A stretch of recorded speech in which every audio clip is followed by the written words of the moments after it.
Hey everyone, this is Kevin from thechesswebsite.com. Today we're going to be going over the Ponziani opening. Lately it has been the most requested video that I make, so for any of you out there wondering, if you email me or leave me a comment that lets me know of a video you want me to make, does it actually matter? Do I read those? I most definitely do. So for the many people who have asked for the Ponziani opening, today we're going to go ahead and get into that. I'm going to try to make the most comprehensive video online. I've been looking at a few of them just to kind of see what's out there, because I definitely don't want to duplicate anything out there. Happy to say that this is going to be the best Ponziani opening video that's available online. So if you're not too familiar with the Ponziani opening, starts with pawn e4, pawn e5, knight f3, simple development from white, trying to control the center and get his minor pieces involved into the game.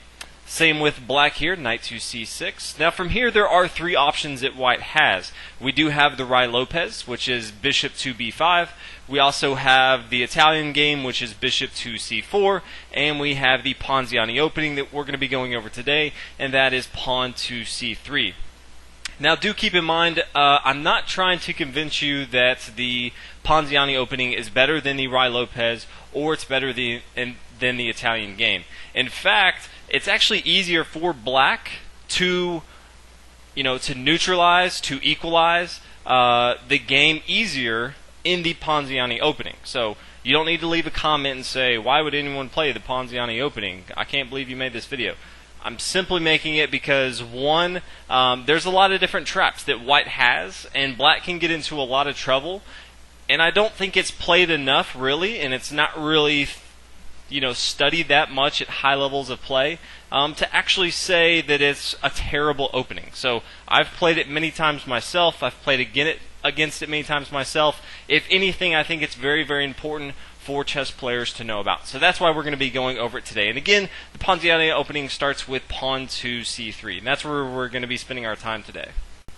Now from here, black has three main options, two of which you'll see over and over, and then a third one which I throw in because it's actually the line that I play. It's the most aggressive. Not really going to say it's the best, but it does catch opponents off guard, so I thought I'd throw it in there for those of you who are like, I wonder what Kevin would do in this situation. So from there, we do have three options. Black does have knight to f6, which you'll see very often, trying to control the center of the board, also trying to develop one of his minor pieces towards the center, always a good idea. You also have the sharp line, which is the d5, just thrusting forward, trying to control the center of the board. White, again, somewhat passive with this c3 move, blocking off the, development square here for the knight coming to c3. Obviously, with this pawn here on c3, later on in the game, the knight probably is going to be coming to knight to d2, which isn't typically a bad thing. It blocks it from c3, but it's still going to get into the game. So don't sit here and think, this c3 square, the knight will never get involved. He definitely will. So white kind of loses some tempo here with the pawn to c3, but white's really looking to thrust forward with his pawn here on d4. So just keep that in mind. Really doesn't matter where black is going to go. White's going to be thrusting forward with pawn to d4 at some point in the variation. So we do have d5, and then the last one, the most aggressive, that you may see black play. If you ever see me on chess.com and we're playing, you'll actually see me playing pawn to f5. Now again, not saying this is bad, worse, better, but obviously you may see this gambit here. Kind of plays similar to the Latvian gambit, if you're familiar with that gambit. Pretty fun gambit to play, so we do have that option. First option we are going to be looking at is knight to f6. This you're going to see more times than not. I think it's a fine defense from black. Definitely gives him a lot of options, but there's so many different things that white can do in this game, as well as black can do, that I definitely want to go over this first. Now from here, white's going to continue as we talked about, and he's going to play pawn to d4. Now from here, and I'm actually going to be saying this quite often in the video, black has many different options. You may have to go back, pause it, write down some of these, have your chessboard out if you want to make sure that you're getting all the different variations. But black definitely has a lot of different options here. One of his options he can come down and he can take on e4. He can also, if he wants to, he can just come in and take here on d4 with his pawn, or he can always try and just push his pawn forward with d5 and try to really attack the center of the board here with his pawns. The first one we're going to talk about is knight takes on e4. Again, white is gambiting off this white pawn on e4. Gambit simply means that we're going to give up material for some reason. That could be to gain, a tempo. It could be to gain development. It could be to checkmate our opponent the next move. But we're going to be gambiting off this pawn here on e4 for the time being. Now from here, black has a few different moves, but really the only move that you're going to be playing is pawn to d5, trying to chase this knight away.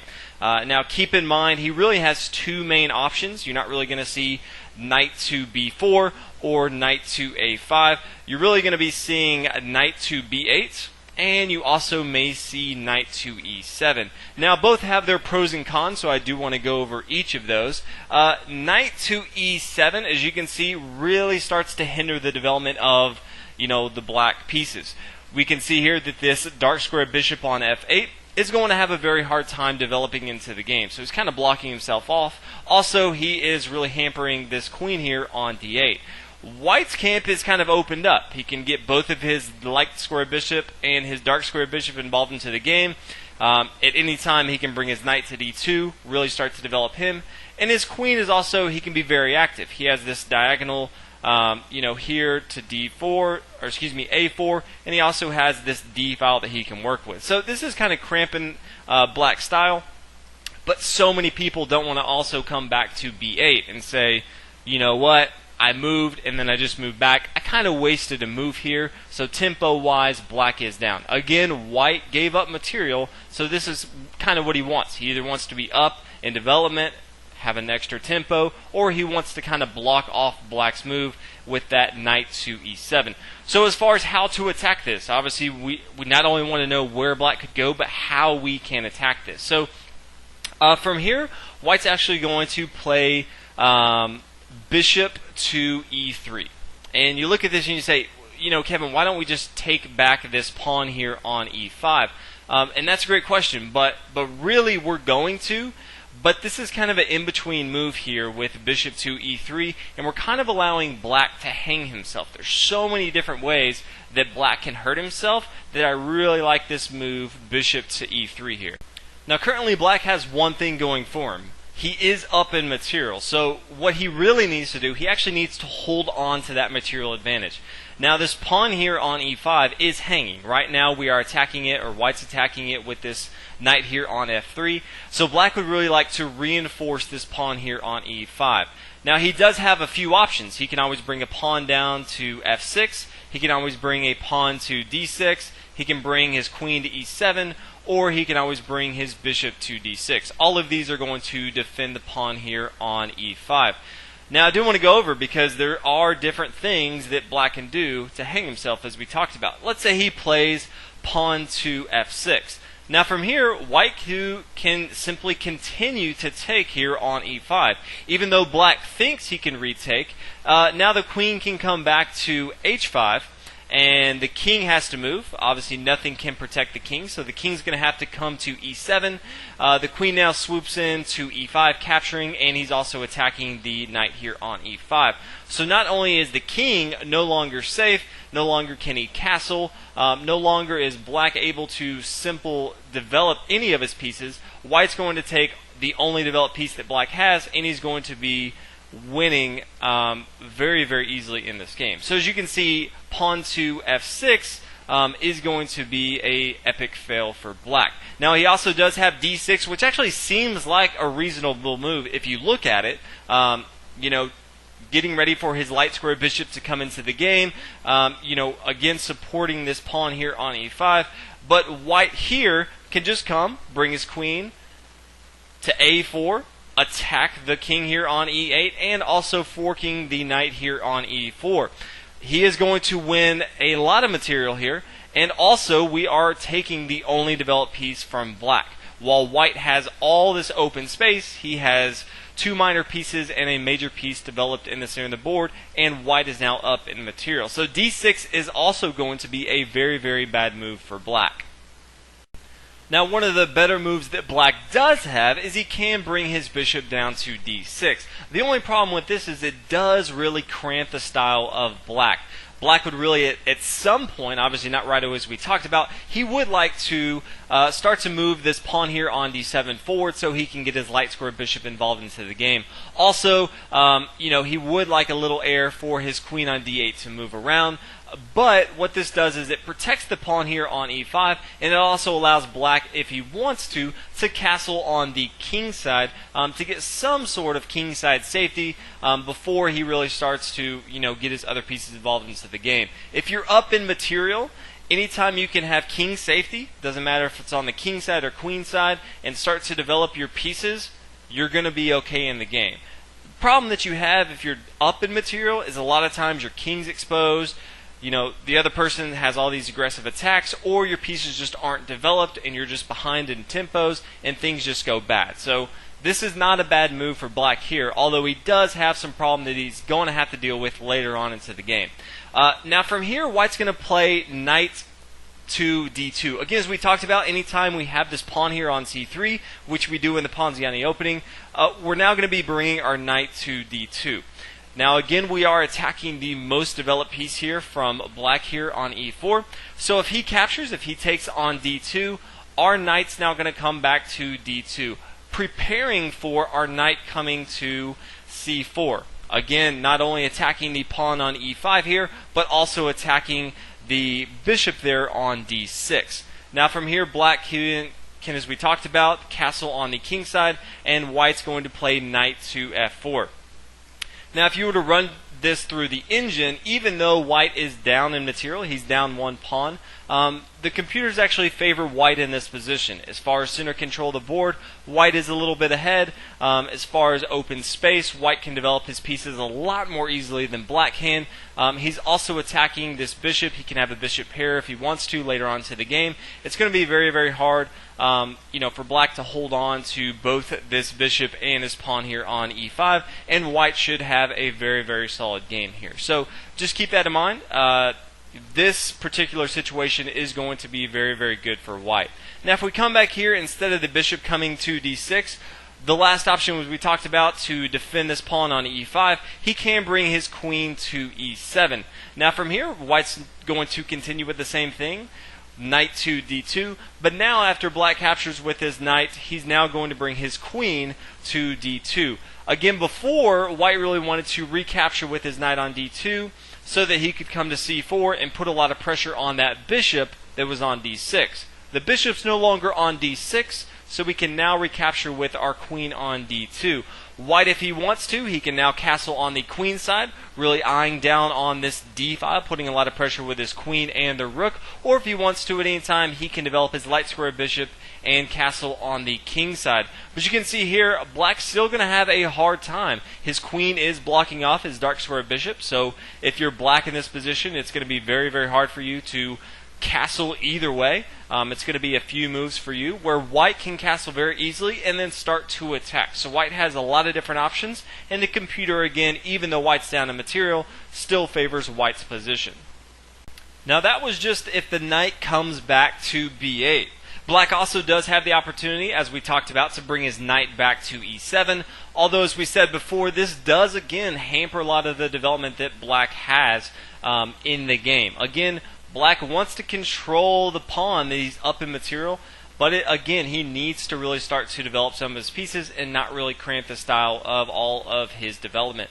From here, white's going to continue. He's going to play knight takes on e5, and then black has a few options here. His best option is actually to bring his knight and come to g6. Okay? But a lot of times you may see him try to kick off this knight here on e5, which is going to be a huge mistake. You may see f6, and you also may see d6. This is another one of those opportunities that white is giving black just to simply hang himself. So d6 seems like a very, very logical move. Again, getting ready for this light square bishop to develop into the game, also trying to kick this knight off of e5. You never really want knights or any other major minor pieces kind of hanging out in your territory. So d6 seems like a logical move, but from here white can play bishop to b5. Very, very powerful move. Again, this is check, so if for any reason black tries to stop it, knight to c6 would be a mistake, because the pawn would take it. Granted, this would be a mistake in general if you play d6, so it doesn't really matter what you play, it's going to be a mistake.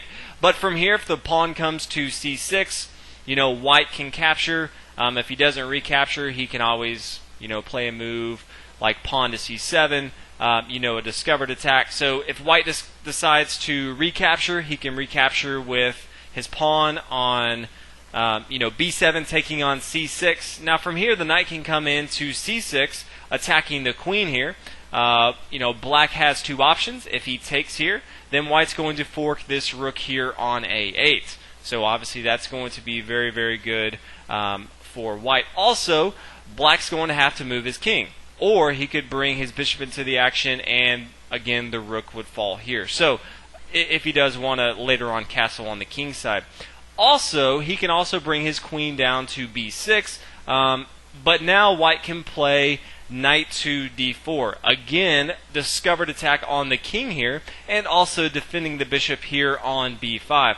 Now black does have two different options. He can just play, king to d8 if he wanted to, or he can always play his bishop to d7. Either way, it doesn't really matter. The king is going to have to move. He's going to be exposed, and he's no longer going to be able to castle on either side. The queen side has really opened up the game. Both the b and the c files are gone for black. So all white would have to do is castle on the king side here, and then really start to, have a humongous attack on the queen side. It's going to be very, very hard for an exposed king on the queen side for black to really, really defend himself. So very, very good option for white, and he's also going to be up in material. So just keep this in mind.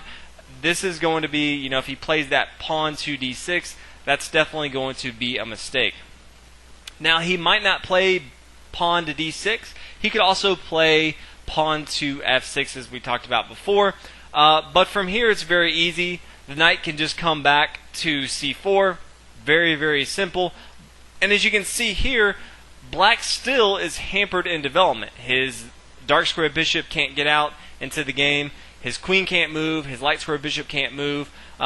His knight here on e4 is kind of hanging. Eventually, he's going to have to, solidify that and protect this. And also, the king side safety is in question now. We can start to put a lot of pressure on this square here on h5, attack it. But the king is really going to have to castle on the queen side now to have some sort of safety, as we can already see from here. It's going to take a few moves for that safety to come along. So really the best move from black here is if he plays knight to g6. Now from here, if white wants to continue, he can always come to d4, again attacking this hanging knight on e4. Play may continue. There are a few variations, but play may continue with the queen coming to f6, and then after a few exchanges, then the knight can come to d2, and then with the solidification of the knight here on e6, then white can play knight to c4, again threatening this knight here on e5, and he can also recapture with his bishop on c4 if he wants to. Again, as far as the development in the game, as you can see, both sides are equal in material. Again, the computer favors white in this position right here. So while so many people say that black can equalize very, very easily in the Ponziani opening, that may be true, but white has so many different variations, so many different traps that he can set, and so many different ways to keep his advantage. It's actually not a bad opening at all. So some of the things to keep in mind, again, that is if the knight comes back to b8 and if it comes back to e7. Now, those were the variations if black played knight takes on e4, as we talked about before. Now we're going to be talking about if black takes here on d4. Now from here, white's going to push forward. He's going to play pawn to e5. Now black has two options in this situation. He can either play knight to e4, or he can also come into knight to d5. So I definitely want to make sure that we cover both of those options. If he comes down to knight to e4, white's now going to play queen to e2. Again, attacking the knight here on e4. Anytime your opponent has his knight coming to this fourth rank here, really getting to your territory, you really want to attack it so he can really start to commit and try to defend that knight by any different variation that he wants to. Now black does have two different options here. He can solidify this. He can always move it back if he wants to. Obviously his really only move would be knight to c5, which I think would be a mistake. Obviously he can't come back to d6, he would lose it, or f6, he would move it, lose it. Even if he brought it back to g5, we have both our bishop on c1 and our knight on f3 attacking that. But black could try to solidify it with either pawn to d5 or the pawn coming to f5. Now, if the pawn comes down to f5, simple development move from black, then white can play en passant. So pawn takes on d6. Now, again, before anyone makes a comment that says, Kevin, that's an illegal move, I've never heard of en passant, so it can't be true. You can actually capture like this. If you really want to know how it works, you can just Google or Wikipedia en passant. But if you're on the 5th rank, for white and black moves up 2 moves, you can capture like this. That's not an illegal move. That's legal. So from here, black can continue again and try to solidify this knight here on e4. And then here, white can play knight capturing on d4. And then if black wants to, he can recapture with his knight. And then the pawn's going to recapture here on d4. This is going to be a very, very good game for white as well. So that's one option. He can also, if he wanted to, first come down and solidify with his pawn on f5. And then after en passant here, then the pawn can come down to d5. And again, as we talked about before, the knight can come to d4 capture.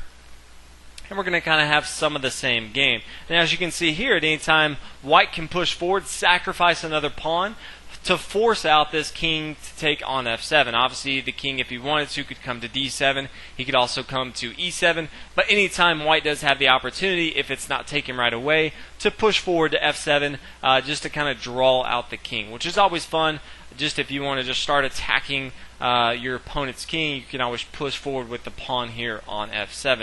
So again, this is going to be what happens if black captures, as we talked about before in the Ponziani opening, if he captures with his pawn on d4, with his pawn on d4, compared to if he captures with his knight here on f6 and takes here on e4. Now, last option that black has after he plays knight to f6 and white pushes forward with his pawn to d4, again, very common as we talked about, he can also thrust forward with pawn to d5. Again, very, very aggressive move from black. Very sharp lines in this variation, trying to counterattack the center. Really trying to test white to see if he studies his lines, to see who is really going to come out on top.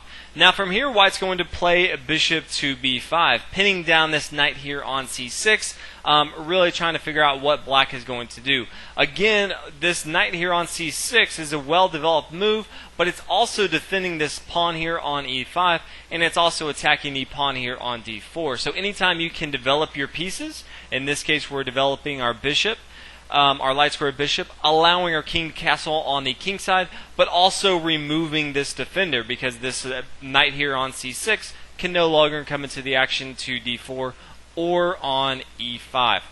So from here, black does have a few options. He can always take with his pawn here on e4. From here, white can push forward with his pawn. You'll see this a lot in the Ponziani opening. Anytime one of the pieces moves, you're going to push forward and try to kick this knight away. Now the knight from here is going to come down to e4, and then white's going to recapture with his knight here on d4. Again, putting a lot of pressure on this knight on c6, and this knight is also being pinned down to the king here on e8. Now he doesn't have to take with his pawn on e5. He could also, if he wants to, capture on, as we can see here, on e4 as well. So from here, white's now going to take on e5. Now he is putting a lot of pressure on this knight here on c6. If black wanted to come in and kick that bishop off, he could always come down to a6. After the exchange here, then the queen could now come into a5 and put a lot of pressure on this pawn on c6. So again, black has doubled pawns here. He doesn't have a pawn on the b or the d file. This is going to be a very, very good game from white. So again, there's so many different variations. So it's very, very important that you understand all the different ways that black can attack you and how to counterattack those as well. The last one I do want to talk about, again, the knight can't come down and capture on d4, but the knight on f6 can come down and capture with his knight taking on e4. From here, white's going to continue, do the same thing. He's going to take with his knight here on e5, putting a lot of pressure again on this knight on c6. If black wants to play his bishop to d7, again, trying to break this pin that the bishop has, then after the exchange, this is not a bad exchange for white at all. After the exchange, same thing as we talked about before, white can castle on the king side, and black does have these doubled pawns here on the c file. So again, this is still going to be a very, very good game from white. He can start to get his knight developed, his rook developed to the e file, this open file. Obviously, black is going to get his dark square bishop involved into the game, castle on the king side, but white should have a very, very good game from here as well. So that's going to happen if the black side decides to push forward with his pawn to d5. Now those are quite a few variations. Those are all for if black plays knight to f6. Black again does not have to play knight to f6. One of the sharpest moves, and again one of the most popular moves, second only to knight to f6, is actually pawn to d5. A very, very sharp line from black, probably one of the sharpest that he can play in this situation, minus the gambit here on f5. Now from here, white's going to do the same thing. So very, very common theme. Whereas before, white and black had a lot of different options, this one's going to be a little bit more straightforward. The queen's now going to come to a4, and he's going to try to pin down this knight here on c6 to the king. He's also going to try to protect this pawn here on e4. If he doesn't have to, he really doesn't want to play a move, like bishop to d3, really hampering his, dark square bishop development. Can't really move his pawn for a while. If he doesn't have to, his first move, he really doesn't want it to be pawn to d3 if he doesn't have to. Simply because he is now blocking off his light square bishop development. So instead, he's now going to bring his queen to a4. Again, be aggressive sometimes. In this case, you definitely need to be aggressive. Again, pinning down this knight and also defending this pawn here on e4. Now from here, black can do one of a couple things. He can bring his queen down to d6 if he wanted to. From here, white can start to try to harass this queen here on d6. He can play knight to a3, getting ready for his knight to come to b5. Black can now start to put more pressure. He can play knight to f6, again really starting to attack this pawn here on e4. White now has to play knight to b5, trying to distract this queen on d6. After the queen moves, and now, white can play pawn to d3. So again, from here, white can always bring his bishop to e2, castle on the king side if he wants to. He's a little bit weak in his pawn structure, but he can still have a very, very good game from here. Now, if we come back a few moves, I'll just go through them again. After d5 here, and the queen comes to f4, now the bishop can also come to d7. You may not see the queen come down to d6. A lot of people like to deal with, a pinned down knight, which is bringing their bishop down to d7. So if you do see this, instead, we can now just play pawn takes on d5. Now it does get very, very crazy because black can now play knight to d4. So this is a very, very aggressive line from black. As you can see, he's hanging his knight here on d4, but he also has a discovered attack with his bishop here on d7 on this queen here on a5. So again, very, very aggressive line from black. This is going to be very, very sharp. So anytime you see black play d5 at the beginning, it's going to be a very, very sharp line. So just keep that in the back of your mind when you are playing. So again, he doesn't have to play d5. The last variation I do want to talk about is the gambit, the f5 move. So again, the gambit from here plays very similar to the Latvian gambit in some respects, but it's just pawn to f4.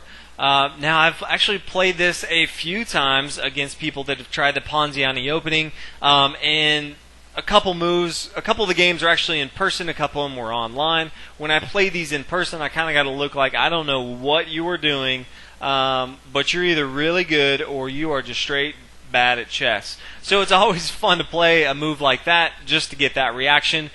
From here, after white takes on f5, then the black queen can come down to f6, again putting a lot of pressure on this f5 square, and he's also, trying to attack and control this long dark diagonal. Now from here, white has a few options. More than likely he's going to play pawn to d5, or excuse me, pawn to d4. Again, that's the main reason that white plays pawn to c3, is really to thrust forward with his pawn to d4. Again, he has not only this pawn on c3, he has this knight here on f3 protecting, and he also has the queen here on d1. So there's no reason for him not to try to control all the dark squares at the center of the board with pawn to d4.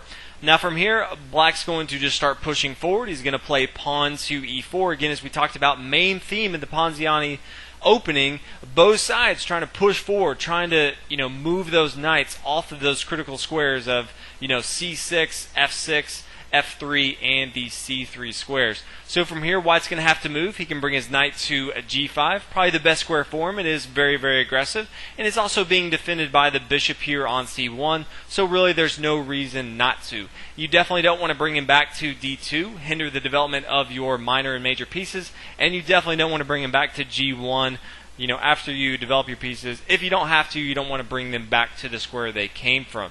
Now from here, black does have a few options, but his best move is just to play pawn to d5. And this does a few things. First, it opens up the door for his light square bishop to get involved into the game. It also solidifies this pawn here on e4. This becomes a very, very powerful pawn for black later on to the game. It's also being attacked by the knight here on g5. So he needs to not only solidify this, but he also needs to put more pressure on this pawn here on f5. Now keep in mind, white is up in material. Black gambited off a pawn on f5, so white has a few options. He can give up this pawn, he can give it back to black, or he can try to hold on to it. So again, it doesn't really matter which way white wants to go. If he does want to try to hold on to it, he can play pawn to g4. Again, light square bishop can no longer come in and take it. He is being defended by the pawn here on g4. This starts to get really crazy. There's not too much theory on it, but black now can play pawn to h5, and it just gets messy from here. Just chaos all over the board. As you can see, white's no longer going to be able to safely castle on the king side. Later on he can try to castle on the queen side, but it's not that safe as well.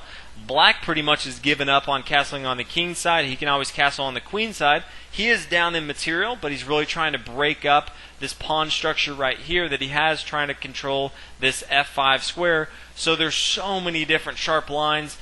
This is just a fantastic game to play. I've come to this exact position quite a few times when I play as black in the Ponziani opening, and I can tell you from first-hand experience, there's just fireworks all over the board. So this is the Ponziani opening. I know there was a lot of different variations. I wanted to make sure I covered everything to make sure that if you're white or black, that you don't fall into traps, that you know exactly what you're looking for, that you don't have to think a lot of different lines. Where should I be going? You know exactly what to do.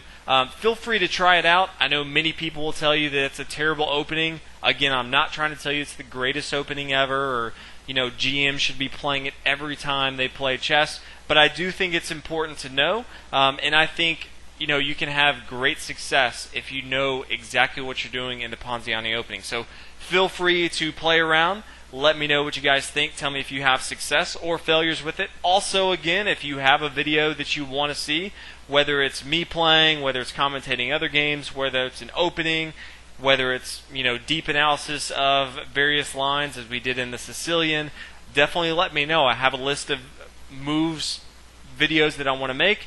But if people let me know of a very specific one, definitely feel free to let me know, and I'll definitely make sure that I make that. If you guys haven't already, again, check out the website, thechesswebsite.com, and I'll see you guys in the next video. Thanks for watching.